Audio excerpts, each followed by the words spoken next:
Wherever you go, whatever you do, throw a little at it. Omax, Vest and Briefs.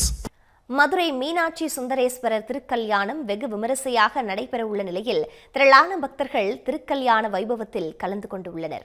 கூடுதல் தகவல்களோடு இணைப்பில் இருக்கிறார் எமது செய்தியாளர் நாகேந்திரன். அவரிடம் விவரங்களை கேட்டு பெறலாம். நாகேந்திரன், உலக பிரசித்தி பெற்ற மீனாட்சி சுந்தரேஸ்வரர் திருக்கல்யாணம் இன்னும் சற்று நேரத்தில் நடைபெற இருக்கின்றது. இந்த நிகழ்வில் என்னென்ன மாதிரியான ஏற்பாடுகள் எல்லாம் செய்யப்பட்டிருக்கின்றது?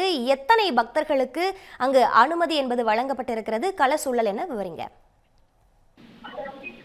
வணக்கம் பிரித்தா. உலக பிரசித்தி பெற்ற மதுரை மீனாட்சி சுந்தரேஸ்வரர் திருக்கல்யாணம் வெகு விமர்சையாக நடைபெற உள்ளது. வெற்றிவேர் மற்றும் நறுமண மலர்களால் ஒரு திருக்கல்யாண மேடை என்பது அலங்கரிக்கப்பட்டுள்ளது. உலக பிரசித்தி பெற்ற மதுரை மீனாட்சி சுந்தரேஸ்வரர் திருக்கோயிலின் சித்திரை திருவிழா கடந்த ஏப்ரல் 19ஆம் தேதி கொடியேற்றத்துடன் தொடங்கியது. ஒவ்வொரு நாளும் அம்மனும் சுவாமியும் வெவ்வேறு வாகனங்களில் எழுந்தருளி காலையும் இரவும் அந்த 4 மாசி வீதிகளில் மலம் வந்து பக்தர்களுக்கு காட்சியளித்தனர். விழாவின் முக்கிய நிகழ்ச்சியான மதுரை மீனாட்சி அம்மன் பட்டாபிஷேகம் நேற்று முன்தினம் நடைபெற்றது. நேற்று சித்திரை தேர் நடைபெற்றது. இந்த நிலையில் சித்திரை திருவிழாவின் 10ஆம் நாள் விழாவான சிகர நிகழ்வான மதுரை மீனாட்சி சுந்தரேஸ்வரர் திருக்கல்யாண வைபவம் என்பது இன்று காலை 8:35 மணிக்கு மேல் 8:59 மணிக்குள் இந்த ரிஷப லக்னத்தில் நடைபெற இருக்கின்றது. இதனை முன்னிட்டு கோவில் வடக்கு அடிவீதி மேல அடிவீதி சந்திப்பில் நறுமணமிக்க வெற்றிவேர்கள் மற்றும் பல வகை வண்ண பூக்களால் அலங்கரிக்கப்பட்ட திருக்கல்யாண மேடை என்பது அமைக்கப்பட்டுள்ளது. மேலும் அலங்கார வளைவுகளில் பச்சரிசியால் அலங்கரிக்கப்பட்டு அதற்கான ஏற்பாடுகள் என்பது செய்யப்பட்டிருக்கிறது. மீனாட்சி சுந்தரேஸ்வரர் திருக்கல்யாணத்தை முன்னிட்டு திருப்பரங்குன்றம் சுப்பிரமணிய சாமி தெய்வானையுடனும் பவளவாய் கனிவாய் பெருமாளும் கோவிலில் இருந்து புறப்பாடாகி மதுரை மீனாட்சி அம்மன் கோவிலுக்கு வருகை தந்திருக்கிறார்கள். இதையடுத்து திருக்கல்யாண மேடையில் வந்து பவளவாய் பெருமானும் அதே போன்று சுப்பிரமணிய சுவாமி தெய்வானையுடன் வந்திருந்து இந்த மேடையில் வந்து எழுந்திருந்த அவர்கள் தயார் நிலையில் அதற்கான ஏற்பாடுகள் என்பது செய்யப்பட்டிருக்கிறது. இதனைத் தொடர்ந்து சுந்தரேஸ்வரர் மீனாட்சி சுந்தரேஸ்வரன் பிரியாவிடையும் ஒரு வாகனத்திலும் அதே போன்று மீனாட்சி அம்மன் மணக்கோலத்தில் தனித்தனி வாகனங்களில் மேடையில் எழுந்தருள இருக்கிறார்கள். இன்னும் சற்று நேரத்தில் மேடைக்கு அம்மனும் சுவாமியும் வர இருக்கிறார்கள். இந்த நிலையில் திருக்கல்யாண விழாவை முன்னிட்டு சுமார் 3000க்கும் மேற்பட்ட காவல்துறையினர் மதுரை மாநகர காவல்துறையினர் பாதுகாப்பு பணியில் ஈடுபட்டிருக்கின்றனர். முன்னெச்சரிக்கை நடவடிக்கையாக 5க்கும் மேற்பட்ட தீயணைப்பு வாகனங்கள் மீனாட்சி அம்மன் கோவிலை சுற்றி இருக்கக்கூடிய அந்த பகுதியில் நிறுத்தி வைக்கப்பட்டிருக்கிறது. மேலும் 108 ஆம்புலன்ஸ்கள் 10க்கும் மேற்பட்ட 108 ஆம்புலன்ஸ்கள் தயார் நிலையில் நிறுத்தி வைக்கப்பட்டுள்ளது. திருக்கல்யாணத்தை முன்னிட்டு கோவில் வெளி வீதி முழுவதும் பக்தர்கள் வசதிக்காக நிழற்கூடைகள் அந்த நெல் பந்தல்கள் என்பது அமைக்கப்பட்டிருக்கிறது. மேலும் பக்தர்கள் நெரிசலின்றி சாமி தரிசனம் செய்வதற்கான முழு அந்த பகுதி முழுவதும் தடுப்புகள் என்பது அமைக்கப்பட்டு காவல்துறையினர் பாதுகாப்பு பணியில் ஈடுபட்டு வருகிறார்கள். 500 ரூபாய் கட்டணம் ரசீது வந்து 2500 பக்தர்களுக்கு வழங்கப்பட்டிருக்கிறது. காலை 5 மணி முதல் 7 மணி வரை அந்த வடக்கு ராஜகோபுரம் வழியாக வந்து அவர்கள் உள்ளே அனுமதிக்கப்படுகிறார்கள். 200 ரூபாய்க்கான கட்டண ரசீது பெற்ற 3500 பக்தர்கள் வந்து வடக்கு கிழக்கு சித்திரை வீதி அருகே அமைக்கப்பட்டுள்ள பாதை வழியாக வடக்கு கோபுரம் வழியாக கோவிலுக்குள் அனுமதிக்கப்படுகிறார்கள்.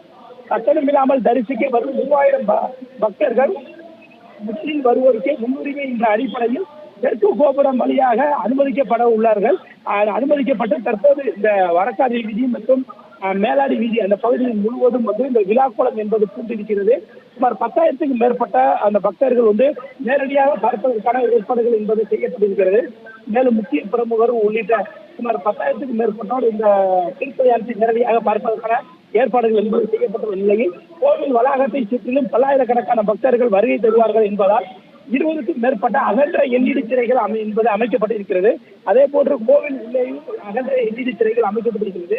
அதிக வெயிலின் தாக்கம் இருப்பதன் காரணமாக 200 டன் தற்காலிக ஏசி பொருத்தப்பட்டிருக்கிறது.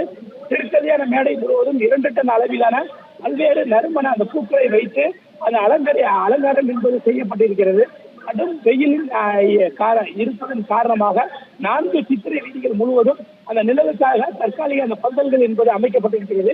இந்த நிலையில் திருக்கல்யாணத்தை முன்னிட்டு 1.5 லட்சம் பக்தர்களுக்கு மதுரை சேதுபதி மேல்நிலைப் பள்ளி வளாகத்தில் திருக்கல்யாண விருந்து என்பது நடைபெறுவதற்கான ஏற்பாடுகள் என்பது செய்யப்பட்டிருக்கிறது.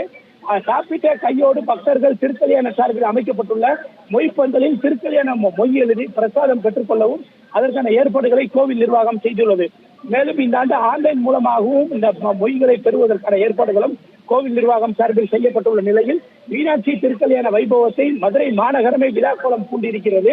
மதுரையில் உள்ள அனைவரும் தங்களது அந்த வீட்டு திருமணம் போன்று இந்த மீனாட்சி அம்மன் திருக்கல்யாணத்தை பார்த்து சாமி தரிசனம் செய்து விருந்து உண்டு மொய் எழுதும் பழக்கம் ஆண்டாண்டு காலமாக நடைபெற்று வருகின்றது.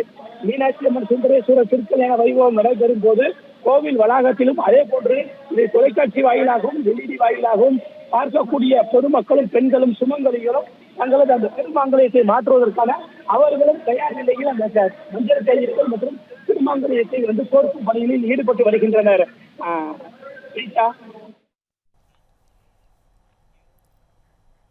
இன்னும் சற்று நேரத்தில் மீனாட்சி சுந்தரேஸ்வரர் திருக்கல்யாணம் நடைபெற இருக்கின்றது. மதுரையே விழாக்கோலம் பூண்டிருக்கிறது. விவரங்களுக்கு நன்றி நாகேந்திரன்.